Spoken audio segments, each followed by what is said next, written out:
पांडव को बताए थे कलयुग के 5 ऐसे कड़वे सत्य। भगवान कृष्ण जी ने कलयुग के बारे में द्वापर में ही भविष्यवाणी कर दी थी, जिससे आज काफी लोग अनजान हैं। महाभारत सिर्फ हिंदुओं का ही नहीं बल्कि समस्त जाति का ग्रंथ है। इससे प्रत्येक मानव को एक अच्छी शिक्षा और मार्ग मिल सकता है। प्रत्येक मनुष्य को इसे पढ़ना चाहिए। महाभारत में जीवन से जुड़ा ऐसा कोई भी विषय नहीं है जिसका वर्णन ना किया हो। महाभारत में हर समस्या का समाधान पहले से ही मौजूद है। महाभारत में देश, धर्म, न्याय, राजनीति, समाज, योग, युद्ध, परिवार, ज्ञान, विज्ञान, अध्यात्म, तकनीकी आदि समस्त विषयों का वर्णन मिलता है। तो आज हम आपको द्वापर युग यानी पांडवों के युग के समय के एक ऐसे अध्याय के बारे में बताने जा रहे हैं जिसको जानकर आप हैरान रह जाएंगे। क्या आप जानते हैं कि द्वापर युग में श्री कृष्ण ने पांडवों को कलयुग के 5 कड़वे सच के बारे में बताया था, जो आज के समय में बिल्कुल वैसे ही हैं जैसा उन्हें द्वापर युग में बताया गया था।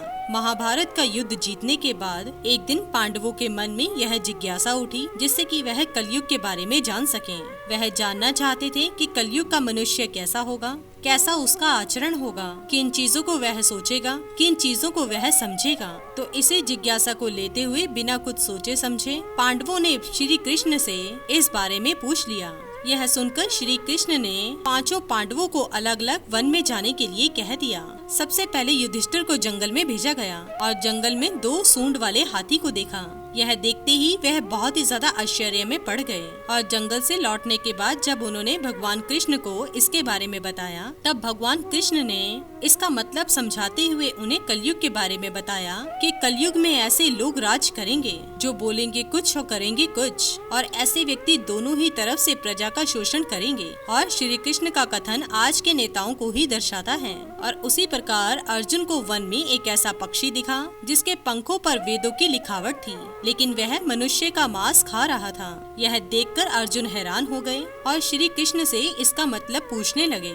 तो श्री कृष्ण ने कहा कि ऐसे लोग कलयुग में जरूर होंगे जो ज्ञानी तो कहलाएंगे, लेकिन हमेशा ही दूसरों की संपत्ति हड़पने के बारे में सोचेंगे। यानी कि बहुत ही पढ़े लिखे लोग होंगे, उनको सभी चीजों का ज्ञान होगा, लेकिन हमेशा ही उनके मन में और दिमाग में दूसरों की संपत्ति हड़पने का विचार चलता रहेगा। ऐसे ज्ञानी लोगों के मन में हमेशा ये विचार चलता रहेगा कि कैसे किसी की मृत्यु हो और कैसे हम किसी की संपत्ति को हड़प लें। किसी भी मनुष्य की कितना भी बड़ा ओहदा या पोजीशन क्यों न हो, सबके मन में हमेशा दूसरों की संपत्ति देखकर जलन और द्वेष की भावना रहने लगेगी और मन में यह विचार हमेशा उठता रहेगा कि कैसे हम उसकी संपत्ति हड़प सकें। ऐसा वो क्या करें कि जिससे दूसरे की संपत्ति उनकी हो जाए। कलयुग में ऐसे लोग बहुत ही कम होंगे जो वास्तविक रूप से संत होंगे और सत्य का पालन करेंगे। भीम ने जंगल में एक गाय को देखा जो जंगल में बैठकर अपने बच्चे को चाट रही थी। वह गाय अपने बच्चे को इतना चाट रही थी कि उसके कारण बछड़े का खून ही निकल आया। जब भीम ने श्री कृष्ण को यह बात बताई, तब श्री कृष्ण ने कहा कि कलयुग में लोग अपनी संतानों के लिए इतने आसक्त हो जाएंगे कि उनकी संतान का विकास ही रुक जाएगा।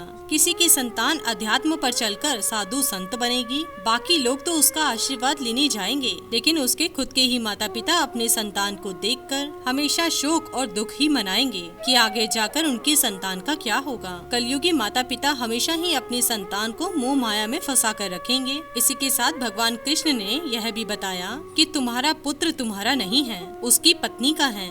तुम्हारी पुत्री उसके पति की अमानत है और यह शरीर मृत्यु की अमानत है और आत्मा परमात्मा की अमानत है। इसी प्रकार से सहदेव ने वन में बहुत से कुएं देखे जिसमें सिर्फ बीच वाला कुआं ही खाली था। श्री कृष्ण ने इसका अर्थ बताते हुए कहा कि कलयुग में माता पिता अपने पुत्र या पुत्री के विवाह या फिर किसी समारोह में बहुत ज्यादा धन खर्च करेंगे और वो फालतू के कामों में बहुत ही अधिक धन को खर्च करेंगे, लेकिन किसी भूखे व्यक्ति के लिए बिल्कुल भी धन खर्च नहीं करेंगे। कलयुग में व्यक्ति के घर में धन के भंडार होंगे, लेकिन कलयुग में भूख से मरने वाले लोग भी बहुत होंगे। मदिरा पान कर, संभोग कर इंद्रियों की संतुष्टि में और मांस खाने में बहुत ही अधिक धन को खर्च किया जाएगा और जो लोग ऐसी आदतों से दूर रहेंगे उस पर कलयुग का प्रभाव ना होकर परमात्मा का प्रभाव जरूर होगा और हमेशा शांतिपूर्ण जीवन ही व्यतीत करते रहेंगे। नकुल ने वन में देखा कि एक बहुत बड़ी चट्टान पहाड़ से गिरी है और रास्ते में आने वाले सभी पेड़ पौधों को रौंद डाला,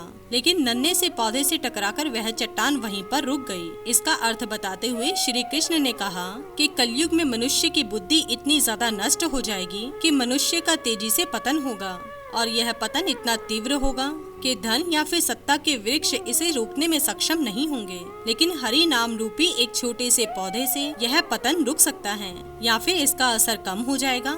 हरि नाम का कीर्तन करने से मनुष्य की बुद्धि प्रबल होगी और मनुष्य को सही गलत का निर्णय लेने में सहायता निश्चित ही रूप से मिलेगी। जीवन का परम लक्ष्य क्या है और जीवन के मोह माया और जन्म मरण के चक्र से निकलकर मोक्ष की प्राप्ति कर प्रभु के लोक में जगह कैसी पाई जाए, इस पर ध्यान लगा पाएगा और यह सिर्फ और सिर्फ हरि नाम से ही संभव हो सकेगा। इसलिए हमें हमेशा अपने इष्ट की पूजा करते रहना चाहिए, जिससे कि हमारे शरीर में हमारे इष्ट के गुण आ सकें। तो दोस्तों, ये हैं कलयुग के 5 ऐसे कड़वे सत्य जो श्री कृष्ण ने द्वापर युग में पांडवों को बताए थे और आज ये बिल्कुल सत्य हैं और भगवान कृष्ण की बताई हुई सभी बातें बिल्कुल सत्य हैं। अगर हम इन सभी कड़वे सत्य को अपनी जीवन और अपनी आदतों से कंपेयर करके देखें तो सभी अवगुण हमारे अंदर हैं और हरि का नाम जपने से हम अपने जीवन चक्र से मोक्ष की प्राप्ति कर सकेंगे और हमारी आत्मा प्रभु के लोक में जगह बना पाएगी और यही इस जीवन का परम लक्ष्य है। इसी के साथ ही दोस्तों, अगर आपको ये वीडियो पसंद आया हो तो इसे आप लाइक कीजिए, अपने दोस्तों रिश्तेदारों के साथ शेयर कीजिए और सब्सक्राइब कीजिए। साथ ही साथ बेल आइकन को प्रेस करें ताकि नया नोटिफिकेशन आप तक सबसे पहले पहुंच सके। धन्यवाद दोस्तों।